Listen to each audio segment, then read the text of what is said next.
Hello everyone, Namaste. Today in this video I'll be talking about a very important topic, and the topic is death. Well, for most of us the word death carries a very negative connotation because it brings to our minds images of loss, of suffering, because most of us carry an ingrained fear of dying or of losing our loved ones to death. But here I'm not talking about death in the context of annihilation or destruction of the physical body. That is one kind of death. Well, what if I told you that every moment in our life is an opportunity to die to the old and to be reborn? What if I told you that with every inhalation and exhalation, it could be a process of death and rebirth? Well, does that sound outrageous? Well, scientifically, it has been proven that with every inhalation and exhalation, there's a death and regeneration happening at the cellular level. So technically, I'm not wrong. But here I'm not talking about death in the context of that. Let me give you an example. Many people come to me and they tell me that they would like to create a new me, or they would like to create a new life for themselves, or they would like to have newer experiences in life. And yet they're not willing to die to the old. They're willing to have a physical makeover, like get a new haircut, new hair color, get a new wardrobe, learn how to talk, walk, smile, behave. Well, all of that is also important, but that's like 10%. But they still cling to the same thought processes, the same belief systems, the same conditioning, the same emotional reactions, the same emotional reactive patterns, rather, and they expect to create something new. Well, that's impossible. You cannot do a shoddy patchwork and expect it to work. You have to be willing to completely die to the old to create something new. Well, most of us are aware of the word karma, especially people who are on the spiritual path have heard this word many times. Well, what is karma? Karma is a certain kind of accumulation, and we have different kinds of karmic structures. There's a mental karmic structure, an emotional karmic structure, a physical karmic structure, and an energy karmic structure.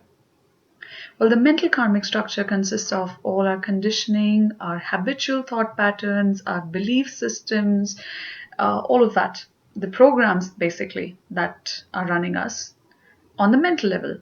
That's a mental karmic structure. There's an emotional karmic structure. So this includes all the habitual emotional patterns, the habitual emotional reactive patterns. That is the emotional karmic structure. Then there's a physical karmic structure, that is our body today, which is a result of the kind of foods that we've eaten. So it's an accumulation, it's a food body. It's a result of genetics, it's a result of environmental influences. Then there's a energy karmic structure.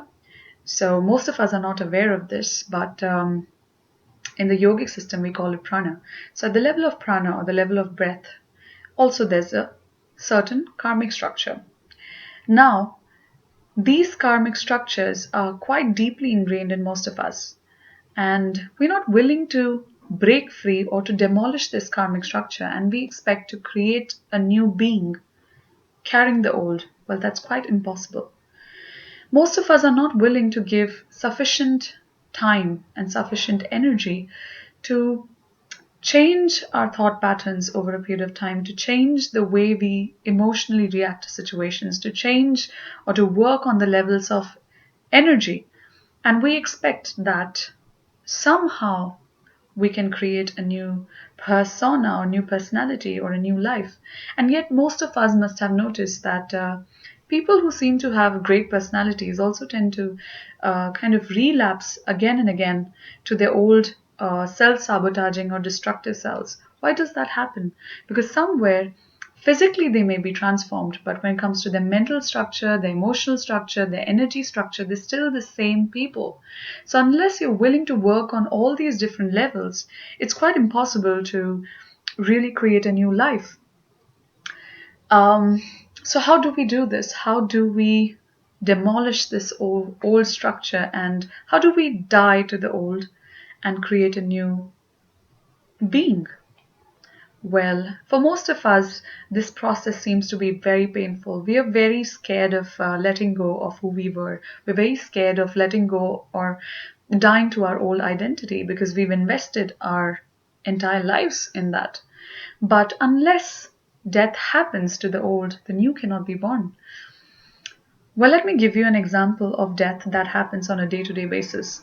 Every time we go to sleep at night, it's a sort of temporary death because as we fall off to sleep, we are losing conscious awareness and we go into the world of dreams.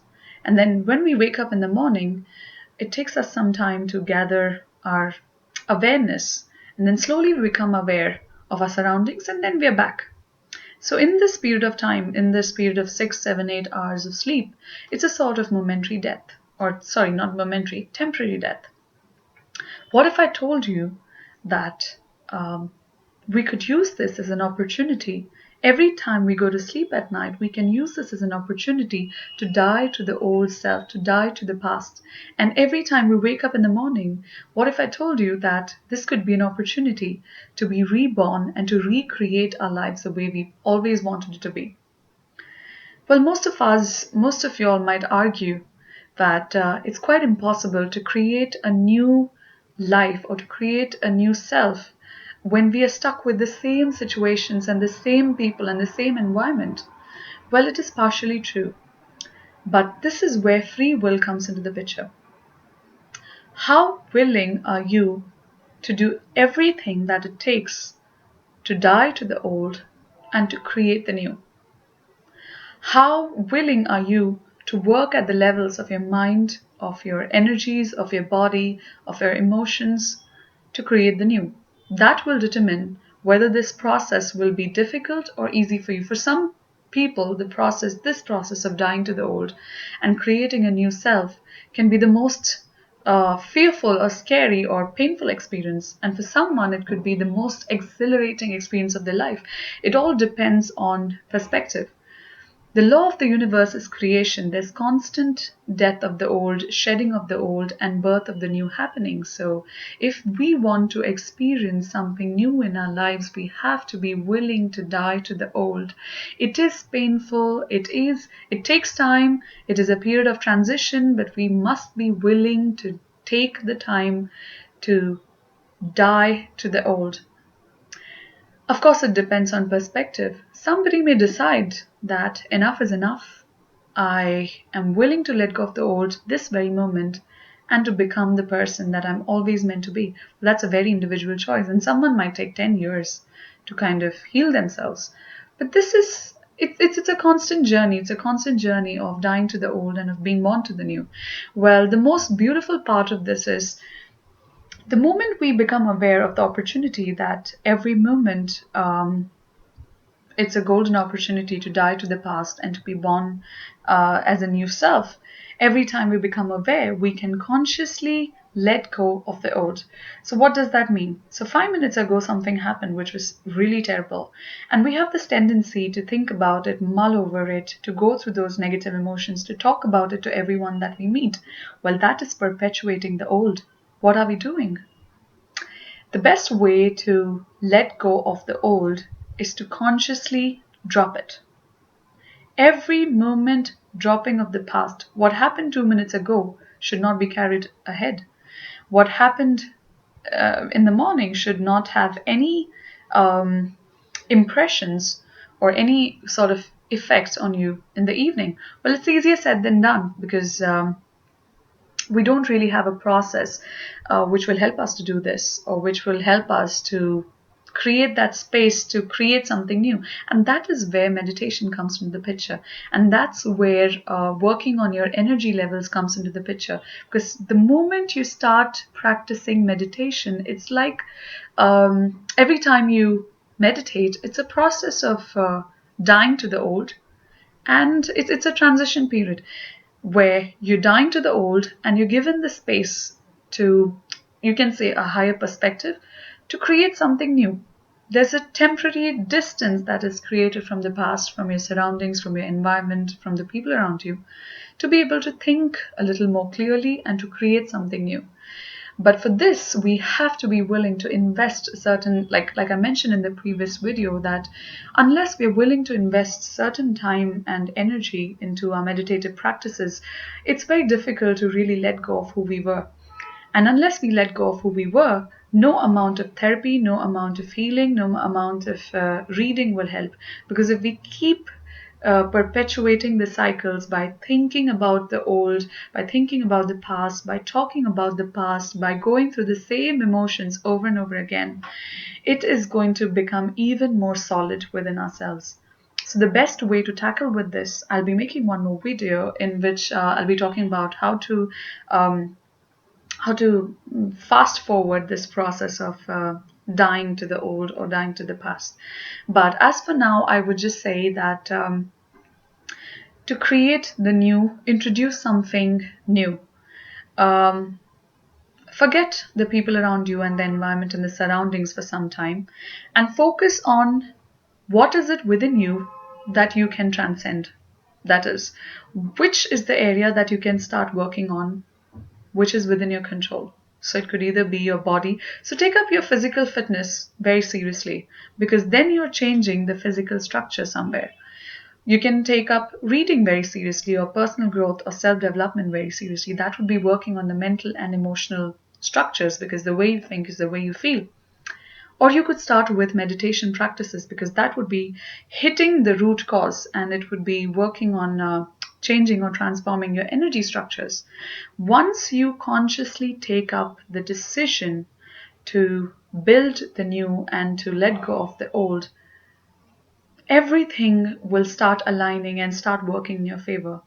But you must be willing to go that length and to be patient during this whole process. And yes, it also helps that to be surrounded by the right kind of people, to be surrounded by people who are evolved, to be in environments that nurture this process. But if you're stuck in environments or around people who are not very conducive to it, try to find a way out. Try to spend some time alone on your own, maybe in a garden or library or any spiritual organization, and take out the time to do these things, to work on yourself. And believe me, this process of death can be the most beautiful process, because it will give birth to the new, and this new being that you'll create will be 100% your choice.